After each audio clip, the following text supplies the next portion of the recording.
The views and opinions expressed on this podcast are solely those of the individuals involved and do not reflect the views or endorsement of any entity. Nothing being said on this podcast should be considered as investment advice.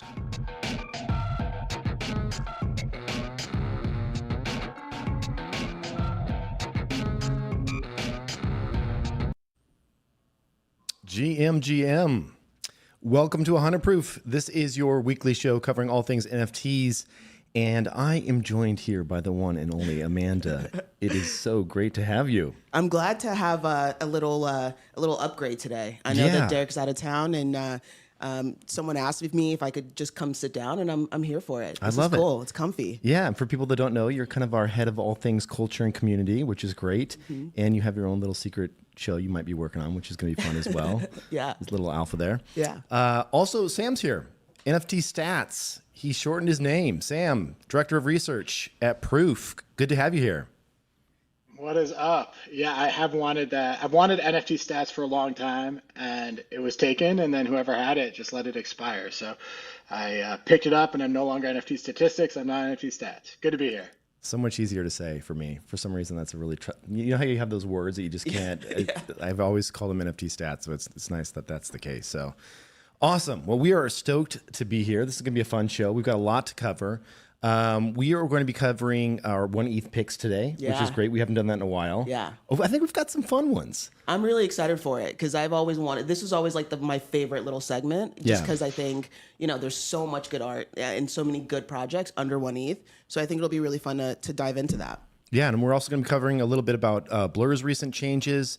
We also have, we're going to be covering Jack Butcher's whole ecosystem and chatting about that as well. My friend calls him Jack the Butcher, which I have no idea why. It's perfect, actually. It's kind of awesome. Yeah. And then we've got a latest episode of Mythics Chronicles, which is going to be great. It's a really fun episode that Mal cut together. We'll see here shortly.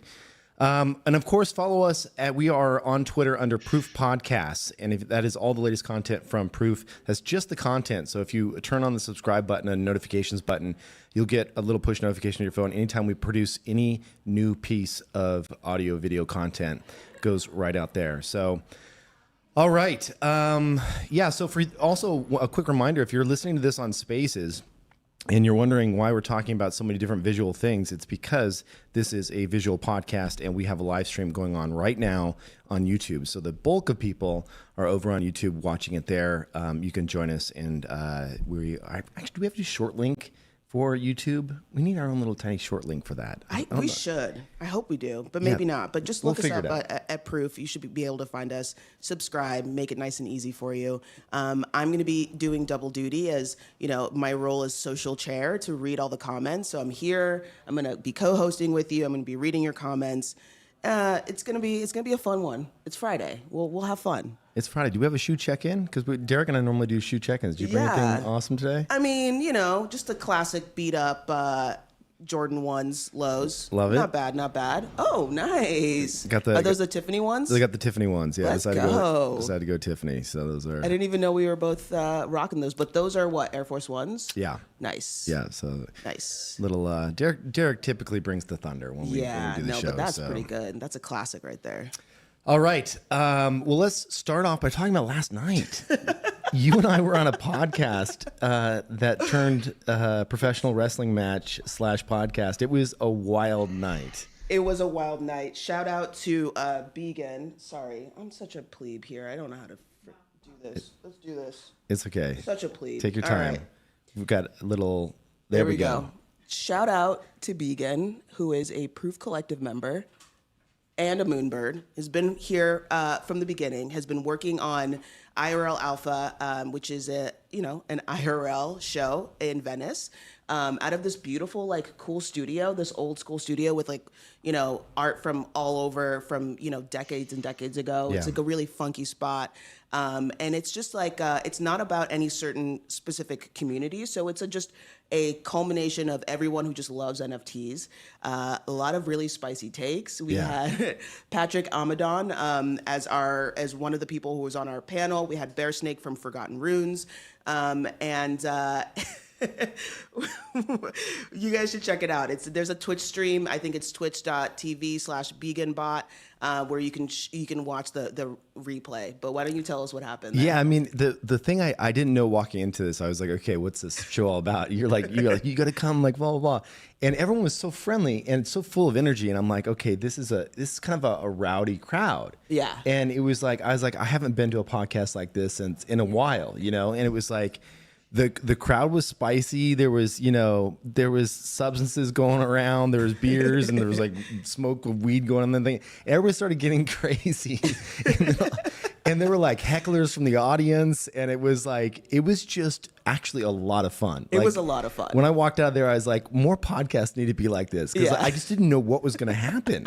Like I seriously thought people might rush the stage at one point, or like it was just chaos in all the right ways. It was perfectly unhinged, is what I've been saying. Yeah. Like, it was just perfect. Like, I don't think that we could have planned that better. You know, there was a hot topic. Shout out to that woman in the back who really wanted to get her question asked and answered about CC0, and she kept pushing it. And she came at me 4 different times. She just kept getting the mic, and it was kind of amazing. Actually, I thought it was one of the funniest moments because it was the same question over and over again. It was amazing. She came out and we were talking about ETH versus Tez, and she was like, "I'm an ETH maxi.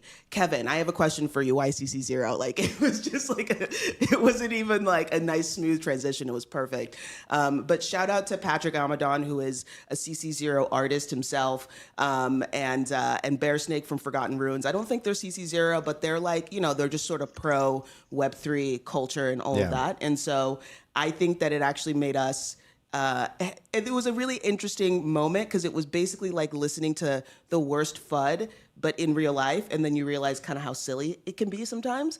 So I think it made us look pretty good. So shout out to all of that. Yeah, Patrick is awesome, by the way, as an artist and just as a thinker in the space. And he has a lot of spicy hot takes, which was fun to hear. Yeah, he's fun. He's an Outliers artist. And did a really awesome new contract called Doppelganger. And so he's already kind of in our world, and I hope that we get to just like hang out with him a little bit more, because he's in LA. So yeah, Sam, you were missed, man. We wish you were there for that event. I know you're in Wisconsin. I don't know what you're doing out there, milking cows or some shit, but you should have been here. You know what's funny? I actually did at my old company that I was working at before this. I was doing kind of long story, but I was doing a photo shoot in LA.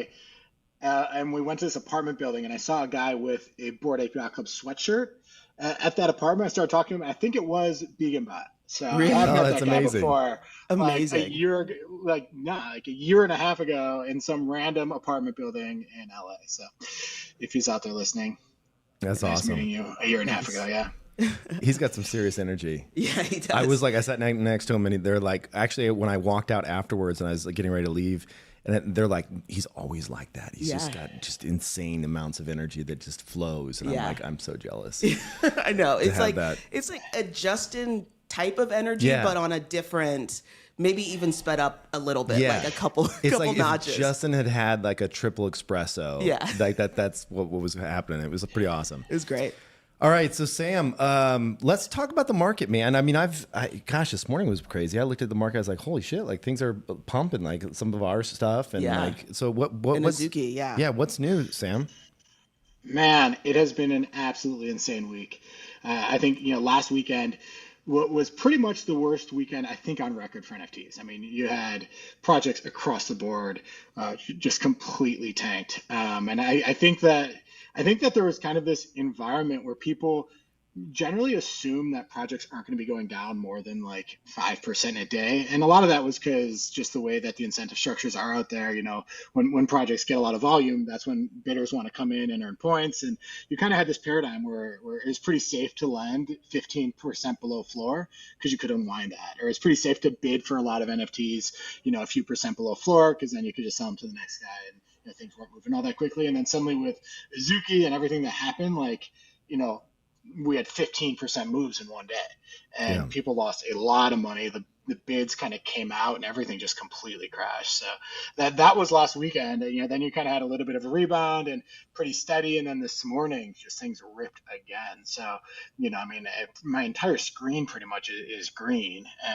Prices that are up, and you're not seeing people dumping into bids. It's almost all kind of new buyers. So, there is a nice new buyer confidence that is certainly happening today on Friday. So we'll see how long this lasts, but you kind of love to see it after what was really a painful weekend about a week ago.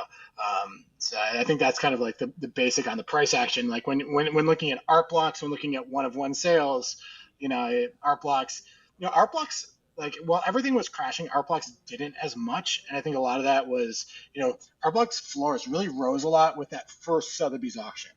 And ever since then, they've just pretty much been flat. There hasn't been a lot of volume, but they've pretty much been flat.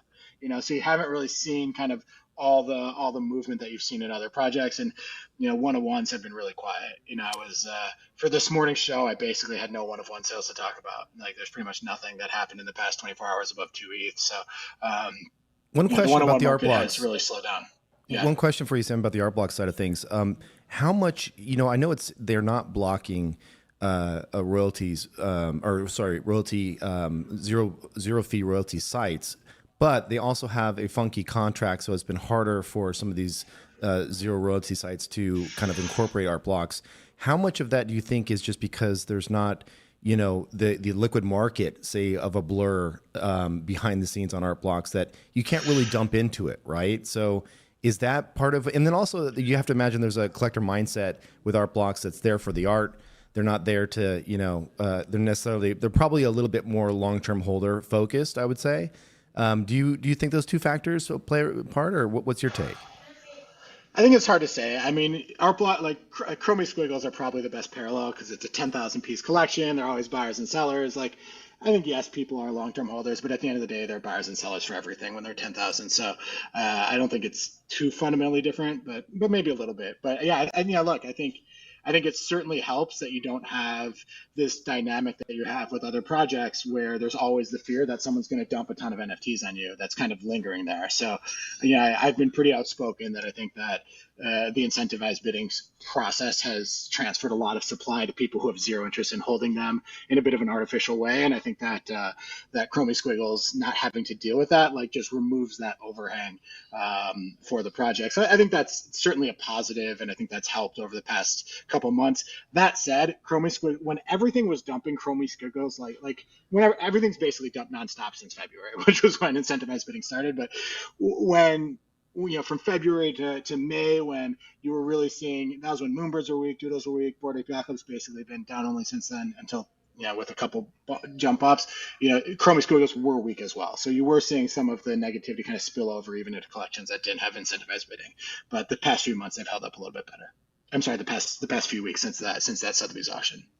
When you said everything was green today, and it was just, which is always nice to see, how much of that is kind of new wallets coming into the space? Are we talking about the same amount of unique wallets actually buying these, or are we seeing some uniques take up as well?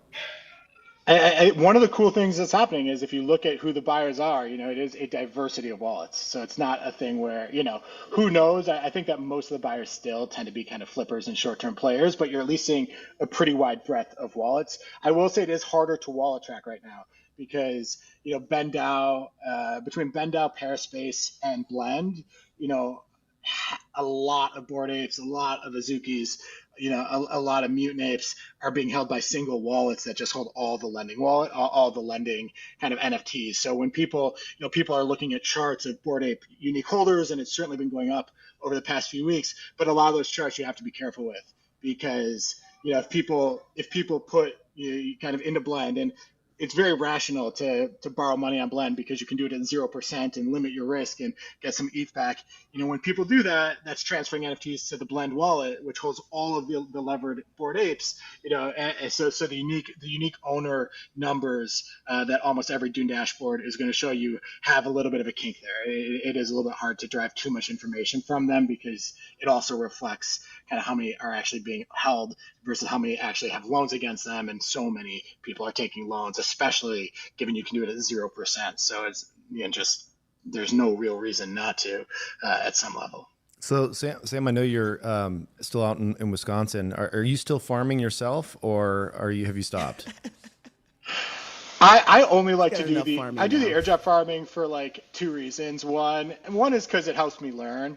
I'm certainly an outspoken commentator on exchanges and different products and how they impact the market. But I also like I've got like 7,000 airdrop farming points through lending, and I haven't lost a single ETH. Like I haven't lost anything. It's all been very low risk. So I tend to lend when I think like you can kind of do it in very low risk ways, lending 30% below the floor and you can unwind it in a day. Even in so that tends to be a pretty low risk way to lend on Blend. So I do it. Yeah, I think I still have like I don't know. I've gotten like 50 points in the past couple days. I used to be getting like hundreds. So I've definitely calmed down because it doesn't feel quite as low risk right now as it used to. But I'll still mess around with it, get my occasional dopamine hit. Yeah.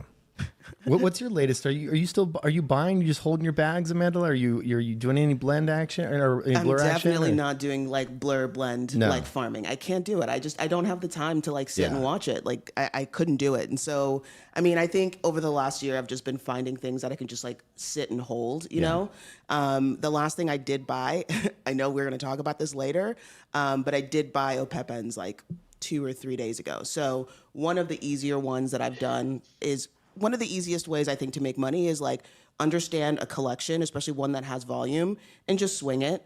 And so I've just been swinging it pretty much since it's come out. Like, you find a good spot that you feel like is a good place to take profit and come back, wait for it to dip, and ride it back up again. I knew that DGen was going to come out eventually. There. Oh, it's because there. I thought I'm just you trying lost to be it. smart. Oh, no. Because when we talked first, so when we first met, we first started hanging out, you were like full DGen. You were complete like paper hand. I'll sell anything. Losing everything. Yeah, and losing money really. Losing money, and then you started you put your art hat on. You started collecting, and holding for the long term, and now it's good to see a little of that DGen back. Yeah, just a little bit. You know, I have 90% completely illiquid art, and then you got to save a little bit of your portfolio for some fun. And Opepens a good one. I don't think I could do like the Dalton War Daddy was convincing me about Mafia Nuts. Like there's like certain things. There's this project called Mafia Nuts. Like there's certain like cheesy PFP things that are just like easy flips that I just can't touch anymore. But it's fine. I'm here for it. People make money that way and then buy art. So good for you. Yeah, I'm here for it. All right. Well, one of the interesting things that happened is NFT Perp, who is behind Mafia Nuts, yesterday announced that they're basically ending their V1 platform. So I just had to look at Mafia Nuts. It still has a 0.2 ETH floor, but I find that a little surprising, given they kind of surprisingly and without expectation. Some people kind of saw it coming, but they basically shut down their platform. And they say like get ready for V2, but V2 is paper trading, so it's not actually even people trading for real money. Sam, when you look at the market and you see all this stuff happening, you see these projects tanking, and at some point in time, do you get brought into the fold and think like, oh damn, like I've been wanting to pick up say an Azuki or something on the cheap? Like, have you done any buying? I've been doing a little bit of like the lending here and there, but my view, and I've been outspoken on this, is I think like. And I think we're seeing incentivized bidding die down, but I think as long as there's incentivized bidding, I want to wait. I want to go back to an environment where you can buy and you don't worry about people who are paid money, which compensates them for losses they take, or you don't worry about someone kind of in the wings getting ready to dump 50 doodles on you, which almost happened to me the last time I was looking to buy an NFT. I think some of those dynamics and what we are seeing is on like 1x projects, like 1x points, like V1 Punks, for example, or World of Women. And I did buy one of your V1 Punks, so I guess I did buy one. But I think like in some of those projects where they don't earn as much points, you are seeing airdrop farmers move away. And I'm starting to get a little bit more comfortable with those. But I think with these other projects, I like really have a strong view that the dynamic that happens with all the pump and dumping and that comes with incentivized bidding, like it just makes it like a less pleasant place to be. And I think that it kind of creates a big headwind. So I generally, and you miss things like this rally that Bored Apes have had, but overall it's saved me a lot of money. It led me to sell a lot of NFTs a few months ago when I saw this dynamic forming, and overall it's been probably a decent strategy. I'm curious, Sam, this kind of dovetails into the next, recent piece of news, which is Blur adding trait-specific bidding. What are your thoughts on that? Like, what is, I know it's like early days and there's a lot of conflicting opinions out there, whether this is good for the ecosystem or bad. You're such a data-driven person. I would love to know, are you seeing any hints at the impact that this is having? Yeah, I'm curious to find out if, because I think yesterday we were talking about it, it felt quite bearish. And then all of a sudden today we have a super green day. I'm wondering how many of those sales maybe took advantage of the trait bidding. How many of these like big green sales are above the floor just because now they can, and they're incentivized to go above the floor. Yeah, I mean, I think net, I'd probably say that trait bidding is neutral or slightly positive, and I think yeah, I'd say it's. I don't think it moves the needle a ton. What it does do is it removes some of that incentive to put on these constant collection bids. And I think when there was so much incentive, and I think we're seeing that. I think we saw that go away for two reasons. One is I shouldn't say we saw it go away. I think we might start to see it die down for a couple of reasons. One is that now there's trait bidding, and Blur has said that trait bidding is going to take some of the points away from collection bidding.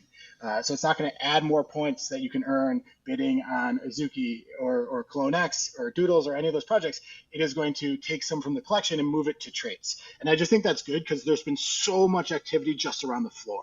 Tons of people bidding, tons of PvP, player versus player, tons of pumping and dumping, a lot of non-floor NFTs start getting dumped into the floor. And overall, I just think it's been a pretty unhealthy dynamic for the ecosystem. Right now, you're at least getting to spread that out. This world where everything's a floor could perhaps start to transform a little bit. Maybe we start to see a little bit more kind of people taking advantage of some of the more scarce and rare NFTs that are in collections. So I think that's net a positive. And I think just removing some of the incentive to constantly be kind of bidding on the floors is also a positive. One of the evolutions that we've seen over time, though, is that the airdrop farmers have gotten a little bit less aggressive. In the beginning of Bored Apes, there was the very famous Mando and OSF trade, which was really just Mando and OSF taking advantage of Machi, Big Brother, putting in a very dumb bid. He put in a bid for 100 Bored Apes, well above the price that they should have been, and he ended up losing $1.5 million as a result of that. Wow. And he did pretty much the same thing on Punks, where he lost over $1 million by overbidding on Punks. And it took literally 3 to 4 months for the market to digest those NFTs that he got, because he dumps them and then there's no real buyer, and everyone sees that these NFTs just keep getting dumped over and over again, and no one wants to step in, because when there are 100 Punks, 100 Bored Apes kind of in that vortex, you'll have a chance to buy it later for cheaper. So price just goes lower and lower. I think what we saw with DeGods, which was that the farmers weren't that aggressive. Farmers didn't really come out and crazy bid for DeGods. So you didn't get this mass transfer into what I call the vortex of people dumping on each other. And I think right now people really don't want to get stuck overpaying for a trade. Like people really, because they know that's going to be hard to dump to the next guy. So you have seen that until now, trade bids have actually not had a big impact on the market. You see the occasional one here or there where someone sees a nice trade and you can bid 0.1 ETH above floor, and instead of dumping floor, you get it, and then you can sell it for a 0.5 ETH profit. You're seeing a few of those. You've seen a couple grails where people who actually want to hold go in and bid. So a DeGod sold, I think, for 40 ETH, and a Bored Ape King's Robe sold for 40 ETH. But broadly speaking, the big players haven't been very active in this, because I think they know most of the big players don't want NFTs. They just want Blur points, so they know if they get stuck with one of these, they might not be able to get out. So you really haven't seen it really take over yet. I think it's going to take time for maybe new players like you or me, who actually want to use it for the right reasons to kind of recognize it and start to participate. Yeah. Yeah, I think we've talked about this in our community, especially on Market Talk on Discord, and we've talked about to people if they are participating in all of this, and a lot of them are really kind of just staying away. I think it's a scary time if you are a smaller consumer, I guess, and it's hard to kind of to say you want to start playing in this. And so I think the way that you're doing it obviously is really cool, but I'm not seeing a lot of people who have kind of thoughts and experiences doing this, because I think it's a little complicated, right? But I will say Dave Baczynski says solid pick on the V1. This has nothing to do with Blur, but I actually do think like V1 punks, like they are cool. I feel like every time anyone ever mentions a V1 punk, like there's somebody who comes in that is like, yeah, like V1 punks are legit, you know? So I actually wouldn't mind like double tapping on like, why did you buy one? Like I know why Kevin buys one because you are very. No, I didn't buy any. Well, why you had one? Yeah, you had them. Yeah. Okay, so then you didn't even go in and buy them. But Sam, why did you buy one? I bought one because I have two punks, Punk 9059, which is my name, and then my PFP. And Punk 9059 is not my PFP. And then when I saw Blur airdrop farming happen, I sold everything. Right, like 3 weeks ago, not 3 weeks ago, 3 months ago, I just got like all those pictures on the back of my wall. I sold them all because I was like, this incentivized bidding thing is just gonna be really hard for NFTs. Wait, you sold your Dower Darcel? Thanks for the heads up, dude. You sold your Dower Darcel? Oh my God! I've been talking about this forever. The Dower Darcels were already worth zero. The Darcels were already worth zero. I'm kidding. So I have a massive Darcel bag, like unfortunately, but I sold one of my V1 punks because I remember like. Franklin once came in and pumped V1 punk floor up to 6. And of course he was going to dump them all. I was like, all right, I'll dump them, add to the vortex here. But at the end of the day, the project stopped being airdrop farm. I kind of liked the idea of having 2 of each. And then Kevin kind of found all these ones that he really loved. And one of them I just really liked. So I was like, hey, I'll buy that one from Kevin. But I would say, yeah, so that was just kind of a one-off there. Because I had sold one at a lot higher, and I kind of wanted to get back to that even balance.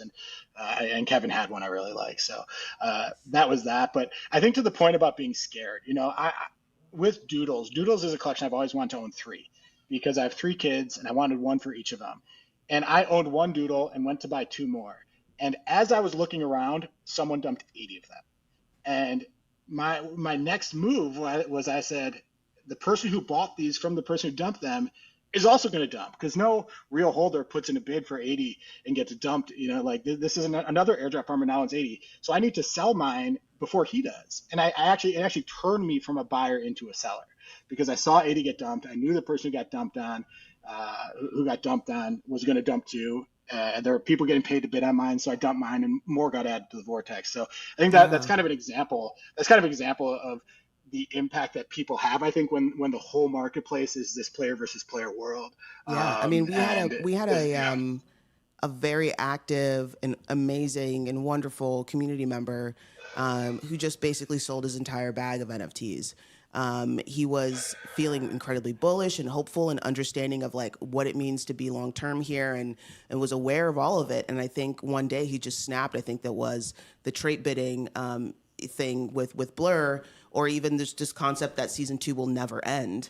And I think he just got tired of it and was just like, I'm done. Like, I'll come back when I feel like there's people who are actually buying, but like I have to just sell everything. And like even I saw this Moonbird, this leather jacket Moonbird, all black, just murdered out, beautiful one for 1.4, and I had my finger on it for over the last couple of days. And to be honest, like it was a little nerve-wracking. And now I feel the FOMO because of course we're a lot higher than that, but that's on me. But I think that right now, this is the season for anyone who either has like no fear or full conviction or is a little, wants to gamble a little bit, and so that's a hard one. Yeah, there's a few things that I'm sitting back really wanting to pick up. And I'm just like, I don't want to catch a falling knife like no one does, right? Yeah. And so I'm sitting there, and one of the things I'm still really pissed at, I actually just got off a call earlier with Tyler Hobbs today, and it reminded me that I lost my QQL in that hack. Oh yeah. And I desperately wanted QQL, and I haven't gone back and picked one up. And you know who keeps buying them? Who keeps buying them? Machi. No way. Yes. I did not know yes, that. Yes, Machi has 45. A bunch of them, right? 45. He owns 45. So what's the point there? Is the point just the farm or the no? QQLs are blocked from Blur. Yeah, he still owns them. He just owns them. I don't know why. And that's kind of they're ruined not blocked it for from me. Blur. They're not blocked from Blur. They just have. They're not. They just have royalty enforced. They're not blocked. I think they might not even have royalty enforced. But I think he minted a bunch of them, and it's a weird one because he's held these for 6 months, and he's kind of like buy only. So he's not really tracking his normal behavior of luring in bids and dumping a ton of NFTs on those bidders, and so yeah, it's a little bit of a new trend for him. Does he ever come on and talk about this stuff? He does. He's on Spaces and stuff. He talks about it. Okay. He was like, sometimes I'll tweet like Machi's down $1 million, something I generally don't love to tweet, but people are deciding to do everything from public wallets, so it's kind of part of what they sign up for a little bit. And he'll like those tweets. Like he's just like, but that's when you just don't give a fuck. Like you're just he really I'm down $1 million. Like that's, to be in that space, it's crazy. It's wild. I'm pretty convinced that like people like he's going to find out how much he loses after like the token drops. And I'm kind of like, I don't even think he's keeping track.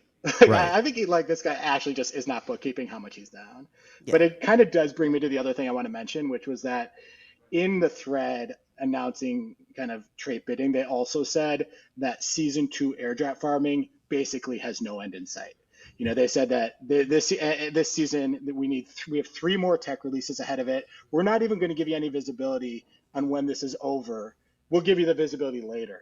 And they said that seasons are for building. And it was just very weird because the airdrop farming community, of which I am part, like, I'm not like a power player, but I kind of mosey around those Discord sometimes and listen in. Like, those guys had really thought that the season would end mid-July. And some of them did. And they had no reason to think so. Like, Blur hasn't said so. But every single day that goes by, all the farming that they've done is worth less. Because every single day that happens is more Blur points. We already know that it's going to be 300 million Blur tokens, but we don't know how many tokens each point is worth. And every day that goes by, the points that they've already farmed get more and more diluted. People thought it'd be ending, and Pac-Man and Blur basically said, we're not even going to give you any visibility. This is about tech, not about the millions of dollars you have at risk. And we're kind of in a weird situation right now where it feels like Blur is at odds with their biggest stakeholder, with their power users, because every day that goes by is more Blur token that actually gets vested by the team, by insiders, by investors, more token that because they vest 40% year one on a daily basis. And I think that when they release those 300 million to farmers, that's really going to potentially lower the price because that's a ton more supply that's going to hit the market. So you kind of have this situation right now where the farmers like want to get their token and convert it to either US dollar, but Blur calls all the shots and basically said that the end is not near. So it's kind of an interesting dynamic to watch. And I think you're starting to see hints that some of the farmers might be pulling back, but not really. Like most, I think, are quite addicted and quite or enjoy it or find the risk reward positive. But you did see a few farmers who said, like, I'm out of here. Like, This is just disingenuous communication. We're putting so much money at risk here to provide liquidity. The least we can do is at least have some understanding of what this risk reward looks like, what the timeline looks like, and they're not getting that. So it's an interesting situation there. The next 3 to 6 months, it's like popcorn out time. Like, let's just see what happens. It's going to be so crazy. Yeah. Well, Sam, thank you for obviously keeping us all in the loop here and letting us know when you're selling your NFT so we can get out as well. But let's move on. We've got a awesome Mythics Chronicles video that we want to show you, a little behind the scenes. Let's take a look.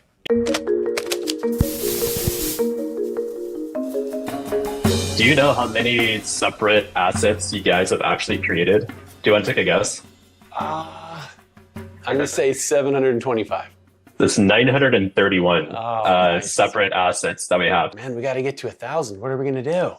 Oh, I know, you only need 69 more. What's Hey-o. Yeah, hey-ho, hey. Hey.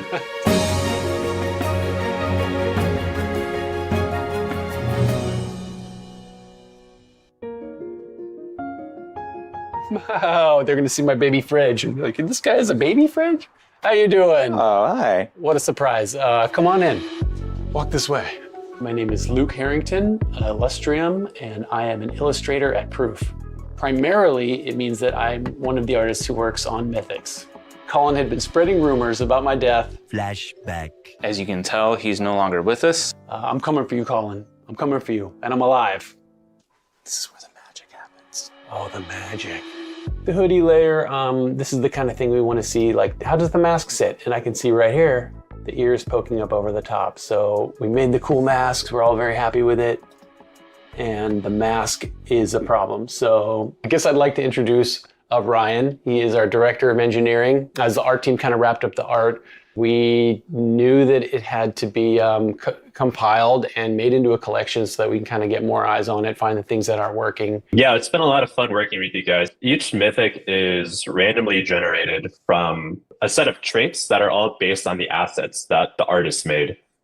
And for each attribute, such as, let's say, like the base of it, the wing, headwear, etc., we pick a random trait, and then we assign it to that slot.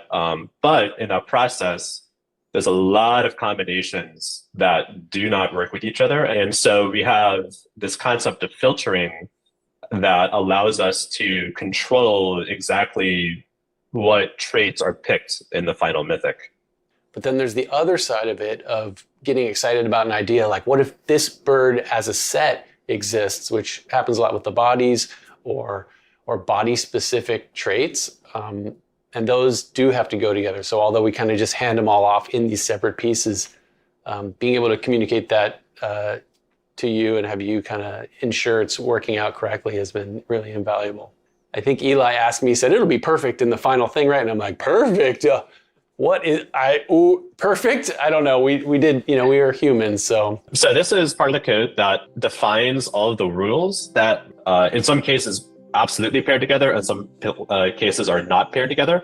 I go way down the list here. We have the must not pair list. Whenever you assign this one specific trait to this mythic that we're generating, none of these other traits can also be assigned to that mythic. And so to explain or show how this works, what I'm going to do is generate a really little collection of 10 mythics. And now when I go in to view our outputs, here's our 10 mythics that we just generated. So this is a really cool one. It's got a mask, but the ones I really want to focus on right now are these ones with what we call outerwear. So here's one with a hoodie, there's another one with a hoodie, and then another one with a hoodie. So we have these 3 really cool looking mythics that all have these hoodies, and a really important filtering rule that comes with outerwear is that we cannot pair any headwear or hats. And to show how that works, I'm going to scroll down here. This rule right here is the one that is preventing all of the hats and stuff from not being put onto a mythic with any outerwear. So I'm going to disable this. I'm going to rerun the exact same 10 mythics that we just did. And you can see they're kind of popping out here. And so now when we look at this, this is what happens. We've got a hat on this hoodie, and you can see clearly, this doesn't line up here. It's like going inside the brim's like going inside the hoodie. It doesn't look right. Here's another example. You can see the same thing going on. Here's a crazy one. This is a really cool one. It's a helmet that is supposed to fit around the entire head of the mythic, but here we've got like a little ear poking out, the hoodie and everything. So there's hundreds of these rules that we've created over many, many iterations. We got excited about a lot of stuff, and then when we implemented it and Ryan showed it to us, we realized a few things that were near and dear to us were not going to work. One of them being, and this is a big one, is the skelly birds. So I had drawn this full skeleton, skeleton arms and all the postures, full skeleton rib cage and skeleton head, but it didn't look right with the eyes that we had in the collection. So I started to make kind of eyes that were just for Skelly. And then also the clothing didn't really fit. Anything that was behind something, the skeleton reveals what's behind the bird. So if there was a backpack and we only draw that corner of it, because that's all that's showing, suddenly it reveals that there is no rest of it. So we actually killed that fairly recently. One attribute that jumps out to me a lot is the magic attributes.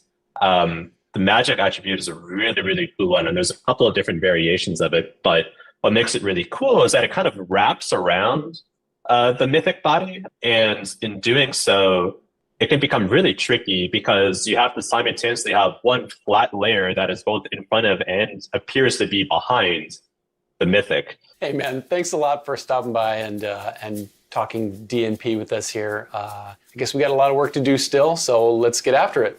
Yeah, absolutely, man. It's been great, and let's go do it.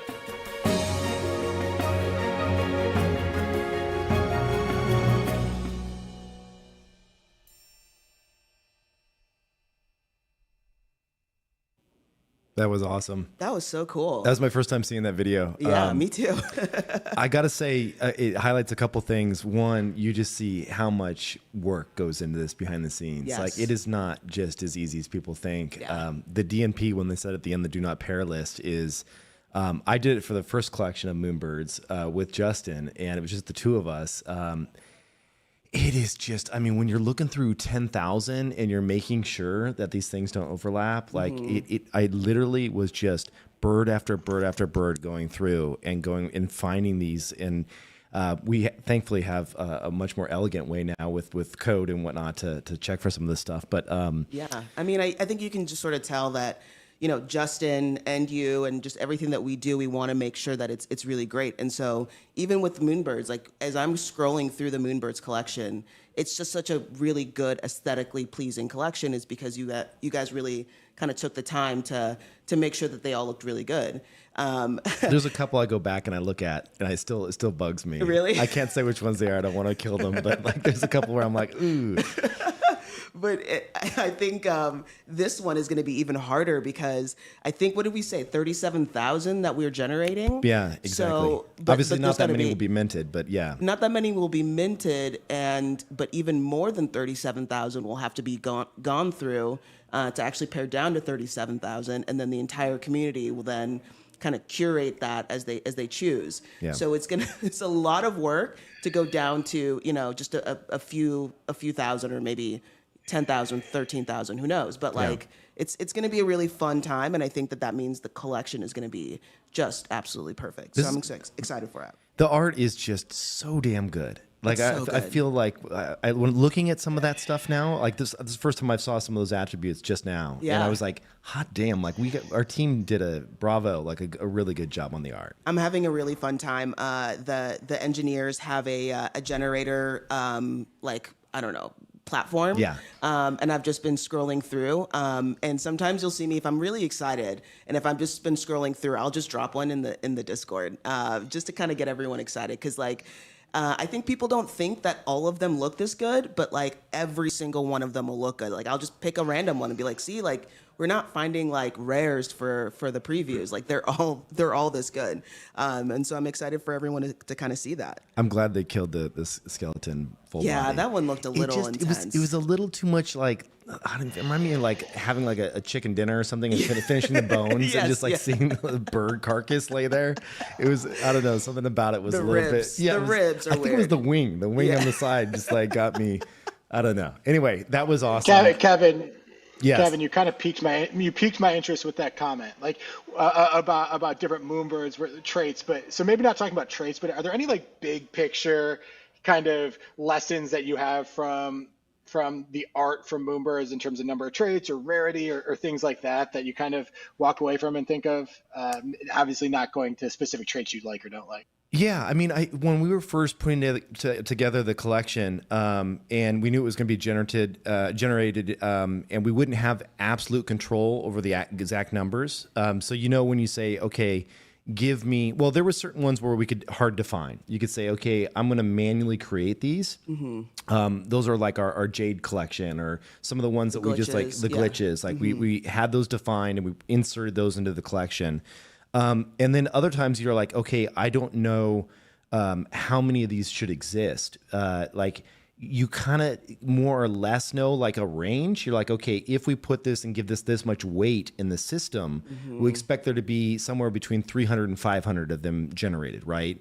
And it's not till the final generation that you actually know. And so for us, it was at that time what we did is we honestly looked at CryptoPunks and we knew that there were certain attributes that jumped out that were sought after by people, like hoodie attributes and things of that nature, that people are like, okay, I'm already drawn to these. And there were ones that we wanted to continue forward. And then there was other ones where we were like, okay, should we do a ton of these because they are so popular and they look so cool, or does that devalue the attribute and should we keep it more scarce, right? Yeah. So it was really tough. And at the end of the day, I remember what I did is I was up in Vancouver at a conference and I was working out of the hotel room And I was on the call with Justin, and we were trying to tweak these numbers. And I'm like, we need someone to look at this stuff, right? And so I called Derek up, and I'm like, Derek, can you get on as a collector? Because we're so close to it. You know, we're looking at so many birds, and you're just like, I can't. Like, I've seen too many birds. And so Derek jumps on, and this was like the night before we did the generation or something like that. And he's like, okay, dial that one back. That one should be a super rare. I would do more of this one. And we kind of debated it back and forth with him. And so he really helped us form a lot of, many people don't know that. That's cool. That he really helped a lot of that. And then we had other things that we wanted to do, like, there was other attributes that we wanted to make sure had a presence in there as well. That just like some of our do-rag attributes and some of the other stuff that we worked with other collaborators to have come in there and actually make an appearance, or a chromie squiggle little attribute we wanted to do. And so there's no perfect science to it, to be honest. Like, you just really don't know what's going to resonate with people until after the collection is in their hands. And it's funny, actually. I think Nude Birds might be probably the most common. But like culturally, it feels like most people want something clean, right? Yeah. But I think that especially the way that we launched and the way that we kind of talked about traits, people wanted ones with traits. But like more and more, every time I look at them, or like, every time I look at a nude one, especially if it's like just beautifully aesthetic, I'm like, there's something about them, you know? Yeah. So, I mean, I love the Nude Birds, even though they're the most Nude common Birds ones. were honestly, this is just real. I'm going to give you some people the real, like, this is Transparency. True. Let's Transparency. go. There was a few that looked like penises. Like, I'm being dead serious. They just absolutely look like penises, and we had to do do not pairs. I said, Justin, we can't have these, man. And he's like, oh my God, yes, you're right. And so we had to do the do not pair, because the nudes have that like nice round, and it was that's a true story. That is so. I mean, that's real. I feel you. No, I don't know how much to add there. No tan color nude birds, I guess. Yeah, you'll see that we avoided some things there. So amazing. All right. Happy birthday, Victor Liu. Hard transition there. Speaking of penises, happy birthday, Victor Liu. It is your birthday. You said that you were here watching 100 Proof, and I thought I'd just give you a little happy birthday. Yeah, give you a little a little viral moment for your birthday. Happy birthday, dude. Love it. Yeah. All right, we've got to move on to some picks. This is we haven't done this in a while. We're gonna pick some NFTs that are sub 1 ETH that we believe, not investment advice, that we believe are collectible over the long term and that we're excited about. So we've got all three of us came up with some art. Do you want to kick things off? Yeah, I'll do it. This is a layered pick. This is a layered pick. Let me do it. This is a layered pick. So yesterday, when we were at this IRL Alpha show, somebody had asked us, why did we go CC0? Kevin made a really, really great point about how powerful Xcopy's art is. And even though it's CC0, it is making a statement, and there's something really, really incredibly powerful about it. In the spirit of that, in the spirit of just highlighting amazing art despite what kind of rights it has. My under 1 ETH pick is Max Payne. It's also doubly relevant because, as we all know, if you have a Max Payne with a Moonbird, you get to unlock a really cool background, and that's also, again, in the spirit of CC0, in the spirit of like true Web3 culture, the on-chain composability, all of that beautiful stuff. It is a great, great collection. I think there's something really kind of amazing about just the way that Xcopy engages with the audience. This is just like a massive troll. I think a lot of people in this world like to speculate, even though they're art collectors. There was like this time where there was this major burn meta where there would be a bunch of something and then you get to burn it and do something. And he'd also kind of participated in that too. And I think a lot of people have been waiting for maybe one day for something to happen. It's been over a year now since it's dropped, and it's just sitting there. And He I did think one there's thing. something. He did that max pain drop where he said there's going to be yeah. maximum pain because only one person wins. And so if you held the max pain, you were put in that drawing for that drop. Yeah, You're right. So is it over? Who knows? It doesn't matter. There's just something amazing about that. So I love it. Yeah, I mean, I think when I look at this collection in this edition, it is just so classic X copy. It's like this is like such a beautiful piece. It has a lot of the stats that I look for in terms of like unique collectors is 59%, almost 60%. You got only 1% listed. You know, it's under a half an ETH now. If you're looking to get into the X copy ecosystem, I mean, it's such a great price point to get in for, you know, someone who's one of ones are going for $500,000 US or more, right? So Exactly. It's a true collectible, you know, at this point. Also, I should tell you something that's important here is like, yeah, when you do pair this with a Moonbird, you do unlock that special background that is stored, you know, on chain that we actually have in our contract. That background is not a proof designed background.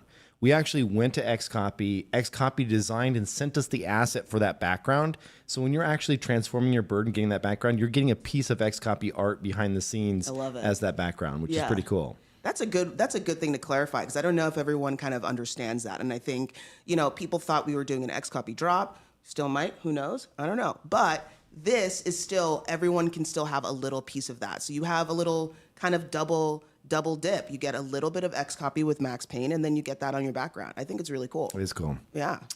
All right, Sam, do you want to chat about your pick? I don't really have like a huge pick. I mean, I was actually just kind of looking at some of these Daily Crest pieces that I've always liked that are now below 1 ETH. But he's put so much art out there. But we're gonna talk about Opepens here, just because I think what I'm intrigued by with Opepens, you know, I think with any big NFT, like Opepens are 16,000 of them, like you want to buy stuff that someone down the road is going to want to buy. I mean, obviously you want to buy stuff that you have interest in, but you also want stuff that someone down the road is going to buy. And I think like that what this project is doing is creating so many different verticals of collectability. You know, there are going to be 200 different arts or different types of art that come out. Each of those 200 is going to have 80 pieces. And I can just see a world where there are people out there who want to own all of the 200, like we've seen with art blocks. You know, it's I like, and this is one thing that Jack and I talked about when he was on the podcast, is like just like PFPs in general as kind of one of the best forms of viral marketing out there. And you're starting to see more and more Opepens pop up on my Twitter. I've had to unfollow people because all they do is tweet about Jack Butcher and how awesome Opepens are and Jack Butcher is. And I'm just like, I cannot take this every day, all the time. I mean, I hope that I met him in New York.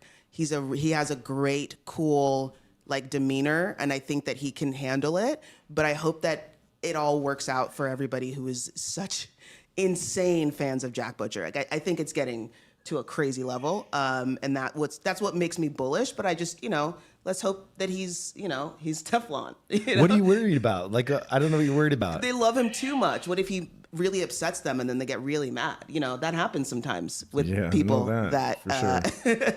But he's Jack the Butcher. But he's Jack the Butcher. It's fine. I mean, I've liked ever since his Instagram stuff really resonates with me from Visualize Value. So I think he is someone who just understands.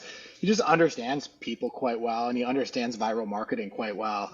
I mean, anytime everyone's obsessed with a 16,000 NFT collection, like you have to wonder who the incremental buyer stays over time, you know, and I think that those are all concerns. But with this, I do think like when the dust settles, I can see people saying, I want to own all 200 projects, you know, and you just, and I can see that kind of being something that just feels like there are layers of collectability here that could maintain their relevance over time. So I don't know. It's definitely one of my favorite. I mean, as someone who does a daily show, I love that he's constantly giving me something new to talk about.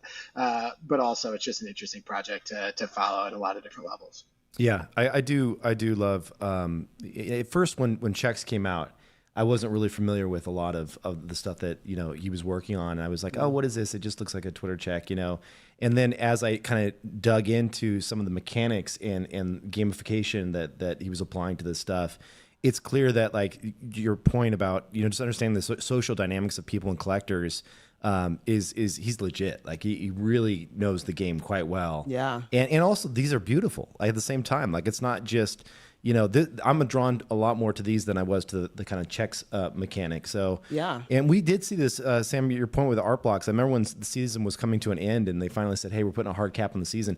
Everything that was just sitting at like next to nothing just like got a instant boost because they're like, oh shit, like people are going to want to hold the whole set, right? So Exactly. that's a good point. Before we move on, because I know we're actually going to talk about Opepens, I want you to talk about your 1 ETH pick. Yeah, real quick. So I would say, to me, when I look at this market, I start to think about, are there certain collections that have been around for quite some time, that have historic relevance, but at the same time are just not getting a lot of attention right now.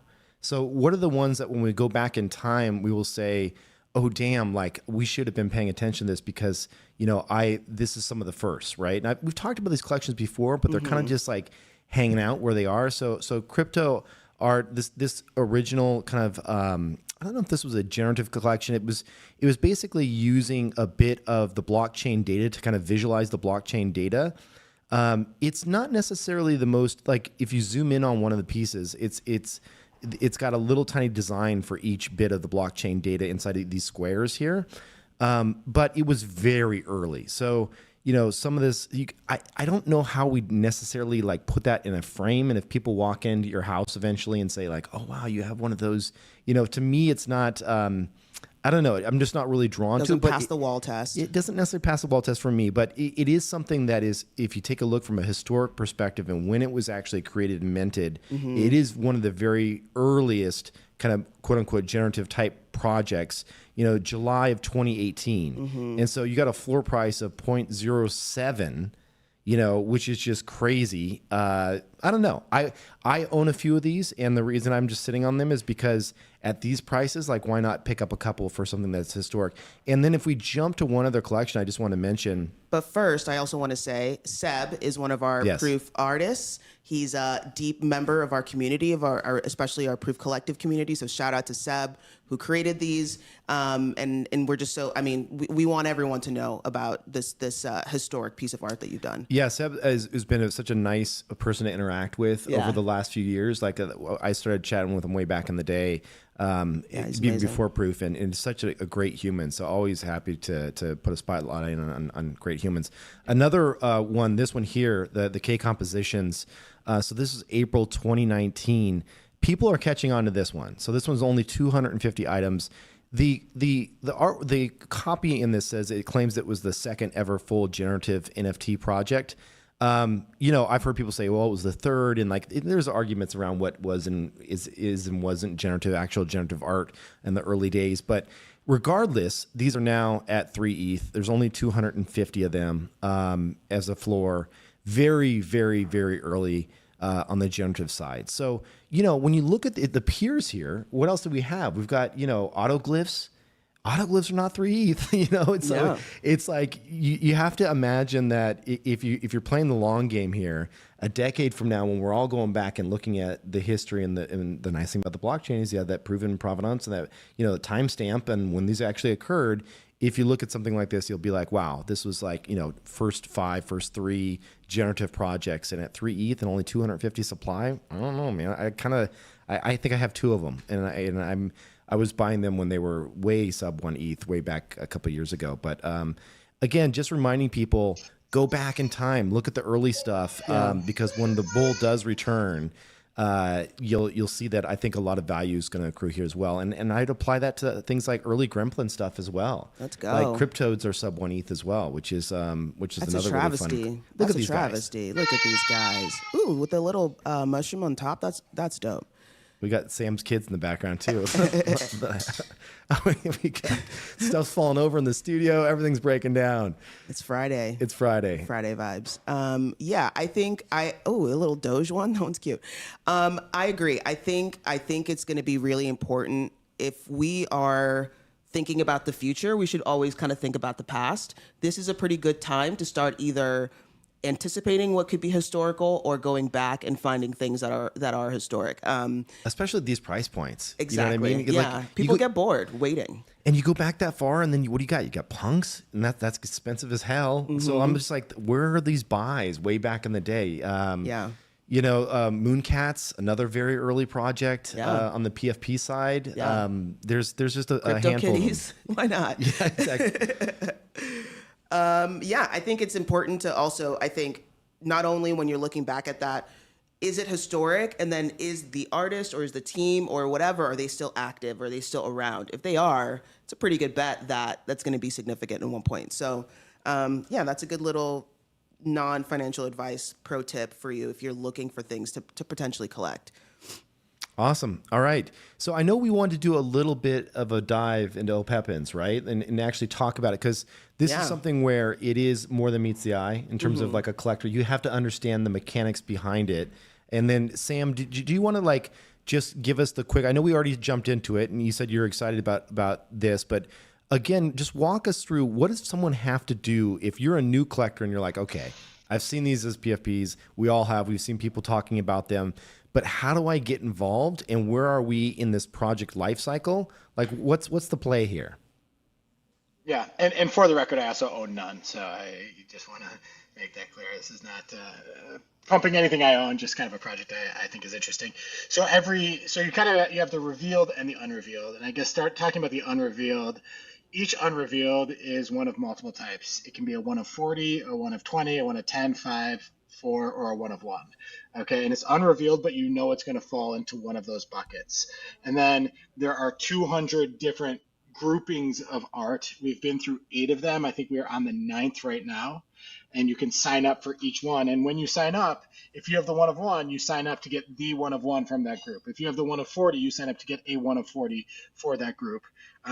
And if I think there's some sort of, I think you have to have like every art has to be fully signed up for times 2x or something like I think it's times 2x in order for them to actually use the art. Otherwise, they'll find a new one, and then they just do a random drawing. So if you have a 1 of 40, you sign up for the new art that's coming. You get put in a pool with probably thousands of other people who signed up, and if you get lucky, then you will get one of those 1 of 40s. And I think we've seen right now that the very first art was the most valuable, and the earlier stuff is more valuable. At least, it's not like basically in order, but earlier tends to be better. So pretty much everyone seems to be signing up for the new art that comes along because it's a chance to get the newer one. But the main thing to think about is, am I getting a 1 of 40, a 1 of 20, 10, 1 of 5, 1 of 4, 1 of 1, and then pick which art you like, put yourself in the drawing for that, and then see if you get it. One question for you there, Sam. So if I go in and I